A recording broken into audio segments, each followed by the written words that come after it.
Do you need to be a monk or a nun in order to make significant progress in the Buddhist path?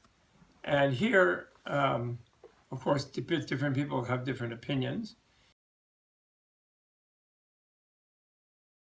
I would answer that question, do you need to be a monk or nun, perhaps in the affirmative, because it may be that you have to have that level of prioritization in your life where making a living and being famous and being powerful and having sexuality and sexual relationships and so forth is you swear off of all those things, and they are at some of them below the lowest priority, so you just don't engage in them.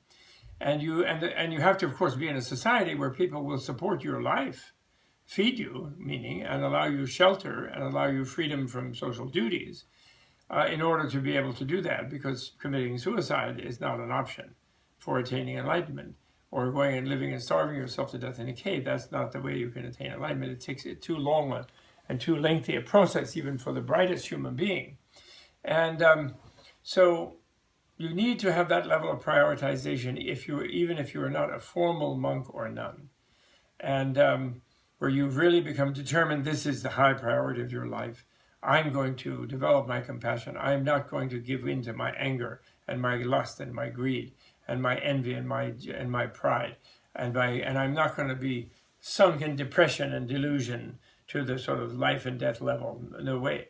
So when one makes those resolves and puts the priority to be undoing those things that cause suffering of the human being and then close that human being off from enlightenment, awareness of their own reality, which means awareness of their own reality, then you do need to be that. But it is possible in the modern economy, and especially in a country where they don't really respect monks and nuns, which I'm afraid most of the industrialized Protestant ethic dominated societies, they really don't. And it's particularly in those societies that think that everything you get out of life, that the only goods in life are those you have to get in this life. And because you don't have a future life, because your mind and spirit do not exist, actually. They're just, your brain makes you think they do, but you don't. Under the sort of dogma of materialism, of the scientific worldview that people learn in high school, and grade school and college and so forth, even if they're humanists, literary people. In those societies, there won't be social support for people who make the highest priority their spiritual evolutionary development. And therefore, in those societies, I think it would be possible for a person to gain enough livelihood where they have enough wealth to then be able to be kind of on retreat year after year, at least for a time, and sort of be part-time monks or something like that, or be a few year-long monks and things like that. And in that case, you don't need to be a formal monk or nun, but in a way, for some period of time, you will be the equivalent of a monk or a nun. And then going in the other direction, monks and nuns in Buddhist history, and especially in the latter phase of Indian Buddhism, and in Tibetan Buddhism and Mongolian Buddhism subsequently, it could be that some monks and nuns, but relatively few, but a small percentage of monks and nuns, reach a stage as a monk or a nun where they need to go on into other types of practices, where the monk or the nun vow, particularly in regard to sensuality, could become a bit of an obstacle in certain types of practice, not necessarily for everyone, but for some. And therefore, there's a tradition where, like in the case of someone like Naropa, or the many of the famous adepts in India who resigned at some stage from being monastics and left, or sometimes they were thrown out of monasteries because they were infringing on certain basic rules, often having to do with sensuality. And in those cases, therefore, the monk or a nun avocation is not necessarily permanent for a person. But those are exceptional.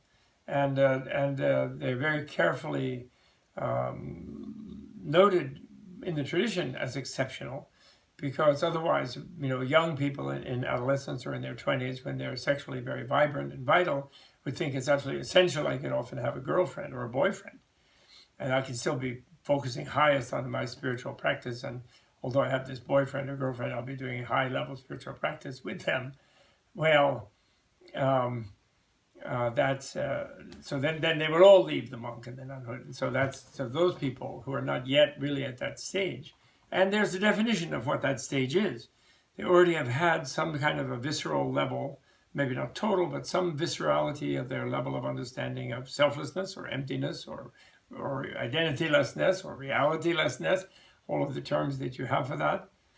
That great negation, that great transcendence of the rigidity of self-identity. They have to have some taste of that at least, if not full level of it, which comes only in full enlightenment. And they have to have some sort of positive attitude, which is the bodhisattva attitude of everything I do. I want to make love my highest priority. I want to be loving and gentle and tolerant of other beings. I don't want to violate them in any way. I don't want to harm them. And I'm determined not to, and so forth. There has to be that kind of a level. And in a way, in the Buddhist case, to be everything, even if I do things that are not in the, if I engage in sensuality, if I engage in things that I wouldn't normally engage in as a monk or a nun, I'm doing it for the purpose of attaining enlightenment for the benefit of all beings, becoming a perfect Buddha for the benefit of all beings, and actually accelerating that evolutionary development in a single life or in a few lives type of thing. Few future lives as well as this one. So those things are required in order to, if you have been a strong monk and a nun, and then you reach a level where then you need to maybe interact more with others in a less rule-governed way, and then it's acceptable to resign as a monk or a nun. And it's unrealistic economically, and industrial societies governed by a certain social ethic where sort of no free lunch societies, it's kind of unrealistic to expect those societies right away to jump in and have like 100 or 1,000 times the number of monks and nuns that the Catholics will inflict on them. It's not realistic. So there are new models that can be devised, but still, the idea that I always say that when people say, "Has Buddhism reached the West?" When Buddhist monasticism is fully respected and supported by Western Buddhists, at least, then Buddhism has reached the country.